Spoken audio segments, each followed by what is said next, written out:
Keputusan pemerintah yang memperpanjang PPKM diprediksi akan semakin memperburuk cash flow industri dan produk tekstil, di mana kebijakan tersebut telah menggerus bagian modal kerja dan pemasukan para pengusaha tekstil dan produk tekstil.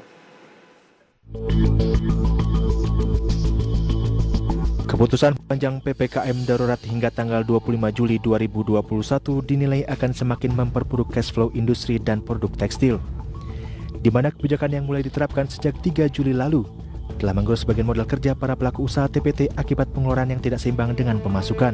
Sementara itu, sejumlah pengusaha yang tergabung dalam Asosiasi Produsen Serat dan Benang Filamen Indonesia tengah mempertimbangkan untuk menghentikan sebagian mesin produksi mereka. Hal ini dikarenakan stok barang yang diproduksi telah melebihi batas normal, namun tidak diimbangi dengan penyerapan dari industri hilir. Berdasarkan data APSYFI, kapasitas produksi di industri hulu dan hilir telah menunjukkan penurunan sekitar 15 dan 30%. Bahkan dengan terbatasnya kegiatan operasional dan maraknya produk impor yang masuk ke pasar domestik, jumlah produksi industri TPT dapat kembali merosot hingga mencapai 60%. Adapun pihak Asosiasi Pertekstilan Indonesia juga menilai perpanjangan kebijakan PPKM darurat saat ini telah memberikan dampak signifikan terhadap para pelaku usaha TPT akibat pembatasan jumlah karyawan yang bekerja sehingga menyebabkan penurunan tingkat utilisasi berbagai sumber untuk IDX Channel.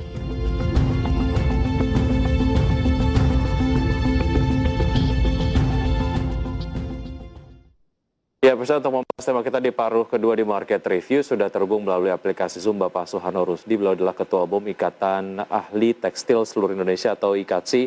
Selamat pagi Pak Suharno. Selamat pagi. Ya, apa kabar Pak? Alhamdulillah baik. Ya, sehat, alhamdulillah. Semoga kita sehat selalu Pak Suharno. Terima kasih sudah sempat. Pandeminya mereka sudah mulai order lagi dan sebagainya.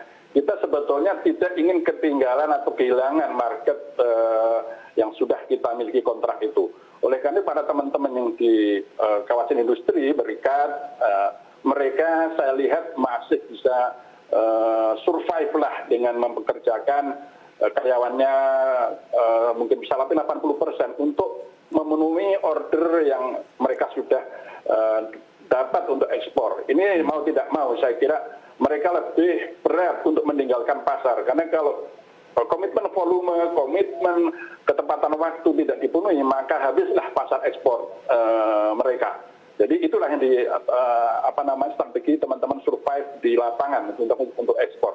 Tapi yang lokal ini Mas, kita lihat sekarang kan dengan retail mall ditutup, UKM itu tidak punya pasar Mas ini. Mereka juga kasihan sekali gitu.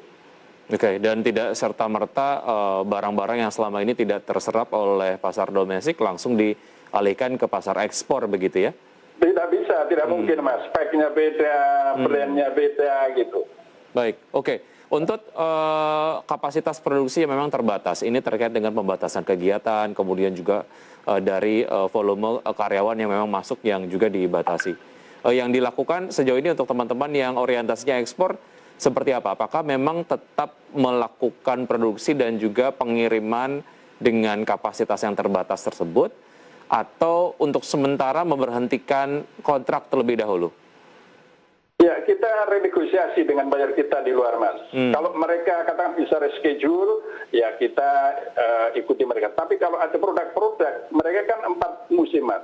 Produk yang harus dikirim untuk katakanlah sekarang kan mereka musim panas ya, dia akan ke musim dingin. Maka tidak mau kita harus produksi, Mas.